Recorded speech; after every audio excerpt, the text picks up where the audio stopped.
I used to suffer when the stars defeated the dead, and cry and lay awake until morning break. I would walk into a room and literally suffocate under my own thoughts. I needed to escape from my own mind, but I couldn't, so I just came to decide that I'll so much.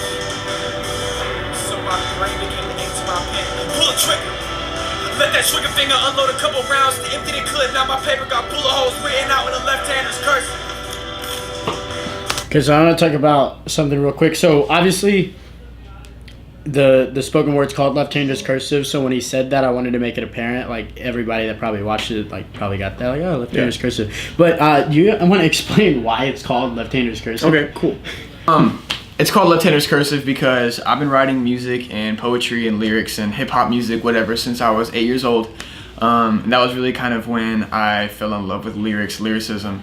And so basically when you're younger, you're writing and then you learn cursive in like 3rd grade. I never wrote in cursive, but it got to the point in music and in lyrics where my brain would just work way too fast for my hand. And I'll be writing stuff out, trying to I guess move as fast as my brain moved. And so eventually it got to the point where my pen never came off the paper, but I wasn't writing in cursive. So then people always ask me like, dude, when did you learn to write in cursive? Or like, is that cursive? And basically what I take away from people asking me if it's in cursive is how fast does your brain work? Like what all are you thinking about? Like my brain when I write is going like 900 miles an hour. So that's kind of the whole deal about what's left-hander's cursive means. Also, we're in a hotel room, and so there's lots of people going in and out. It doesn't want to work until somebody else touches it. But yeah, we're in a hotel room, so there's people going in and out, and just lots of noise outside. We're about to go to the beach, so. Yeah. Okay, let's 222. Because for a bullet is always a reason it was fired. Friendly fire came back and got the best of me. Right? 110. I write, I cry, I shoot, I point the gun at my lap to explode upon a blank canvas. I'm an addict. So, I write, I cry, I shoot, I point the gun at my lap to explode upon a blank canvas. That basically means what I said earlier about what's left-hander's cursive. It's like all my emotions moving super fast, all my thought processes moving super fast, and I can't make up my mind. So sometimes when I'm writing, I'm crying. Sometimes when I'm writing, I'm angry or I'm happy. And that's normal for everybody, but I just like to use the alliteration that the notepad I'm writing on in my lap is like a canvas. And so whatever I'm writing on it, it's like shooting. I'm like shooting at it. Because there's just so much impact, I feel like, with words. I feel like words have so much impact. Obviously, if you get shot, you're going to feel the impact. So I just feel like with words, there's just so much impact whenever your pen hits the paper and you're writing what you feel, and it's your passion. So that's kind of what the shoot at my lap to explode upon a blank canvas means, because all these emotions hitting the paper hard. So, yeah. And added to plaster my darkest ways of thinking onto a notebook. It's got so much potential, but I destroyed it with my lingo. Days pass and I've got nowhere to turn to. The pages are running out and my anger's going crazy too, but if I got a gun to my head and let that explode upon a blank canvas that's closest to my skin, it wouldn't be suicide, it would be suffocation. Because I would literally choke on all of my thoughts that needed to escape. I wish I had more time to say. So this part of the spoken word is where it changes from, earlier I talked about how there's this section where I didn't really have a revelation with Jesus. Then there's this section now that is kind of like, I'm kind of understanding Jesus, but I'm giving in to sin, I'm giving in to temptation. And so after this part, it'll be like 3:15 in the video, 3:16 is where the revelation with Jesus comes in and just really changes everything, changes my view on life, my view on writing and ministry and all kinds of stuff. So yeah, that's what you're about to see here. Okay. Alright. I'm just gonna walk into the car and get those house. It's not choice A, B, or C, it's literally A, big cross, easy as A, B, C, except my Savior's put the death on a tree for you. And that same Savior has an divine plan for us, and a relationship with him is free. His omnipotency is so overwhelming, he can breathe a garden into existence without beginning from seeds. He's giving us all thoughts.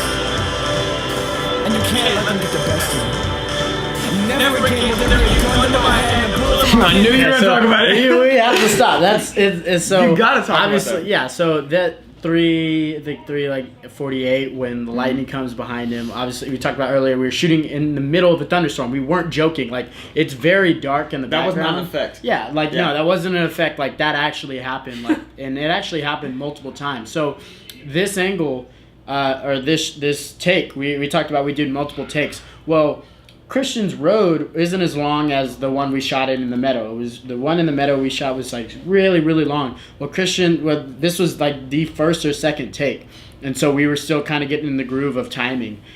So we got to the end of the road, and obviously we couldn't keep going. We had to turn. So, and I didn't want to stop. Like I just wanted to get a reference on timing and stuff like that. So I was like, you know what? I told John, our driver, I told him to keep going. A gun at my lap to explode upon a blank canvas. I'm an addict. Back up a little bit. If we have to An addict to plaster my darkest ways of thinking onto a note. We're Days pass and I don't know where to turn to. And so he started to turn, and then as it's turning, the camera goes off to the side. We're trying to get it back in focus and on Christian. Suicide, it would be suffocation. You're right a little Because I was bit. literally choking all of my thoughts that needed to escape. You're right. I wish I had more time to say. Ah, goodness. Christian, being Christian, is just still going nothing fazed him at all. So there's his answer. It's not choice A, B, or C. It's literally A, big cross, easy as A, B, C, except it's not. And so we finally got it back. So if you notice, the camera's kind of a little bit sway. That's because I was trying to, on the remote, trying to get the camera back in place. And once we got it, that lightning hit. Giving us all thoughts. And you can't let them You're get the right, best a little bit. Never again will there be a gun to my head and a bullet from my pen, because in the end, this is just my letter to you. He's giving us all thoughts. And you can't let them get the best of you. Never again will there be a gun to my head and a bullet from my pen, because in the end, this is just my letter to you. And it was just like, that's going on, the lightning hit, like I'm thinking it's amazing, I'm trying to get it back. And so like this was actually, I think, the only part of the video that wasn't from the original take. I think everything else from the night scene is done from the same angle. So yeah, that wasn't an effect, that actually happened. And it worked great because like he does where he puts his hands up and he throws them down, and literally the lightning goes. And yeah, it was super, super cool, and we were super, super fortunate that happened. Yeah. In the end, this is just my letter to you. Do with it what you will. Why don't you come to my grave? See the dead man that overlooked his savior. Pull a chair up. Let's talk for a minute. Yeah, So a lot of people may ask, like, and a lot of people already have asked, like, why at the end? Why do you end this with "pull a chair up, let's talk for a minute"? And the reason is this entire spoken word is basically, in a sense, about my growth in Christ, coming to Jesus. So my favorite thing to do is one-on-one discipleship. I love one-on-one discipleship. I love making people, not making people, but having people over for coffee and just talking about the word, talking about God, how they feel about God. And so I want to use this spoken word and all the spoken words I do and everything I do in life as an act of ministry, an act of discipleship. So basically this whole spoken word I want to be like an act of discipleship.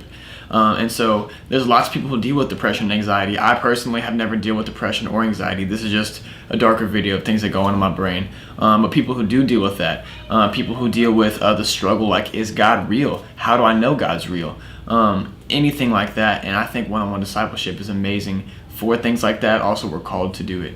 And so by saying pull a chair up, let's talk for a minute, was kind of symbolic of, I hope this ministered to you, and if it didn't, let's just hang out. Let's just talk about God and whatever you see in God. So, yeah. So with that line, what it came about is we were thinking, like, how are we going to end this video? Like, it was one shot the entire time. Like, how are we going to close it and make that interesting besides him, just standing there.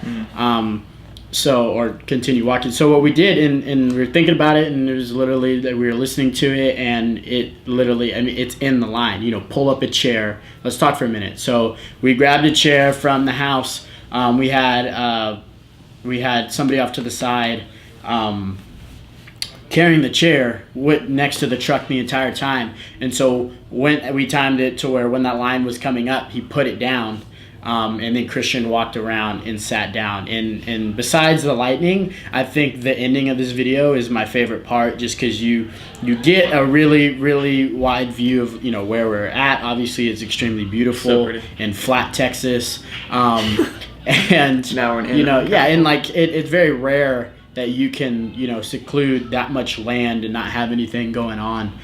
So we're super lucky to be able to shoot there. So shout out to Jack again. The Sewell family in general, they're amazing. Shout out to the Sewell family. So yeah, the last bit where it's him in the dark, we just had him standing there and it fades out and then it goes to the credits. So that's about it for let me talk about the music. Do that. So I have two friends named James and Nate Wallace.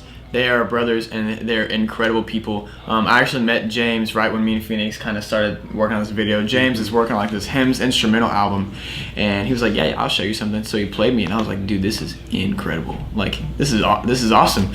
And so James, me and him started working on it. I went to his house. He has a little home studio there. We started working on some stuff there. James is his knowledge in music is incredible.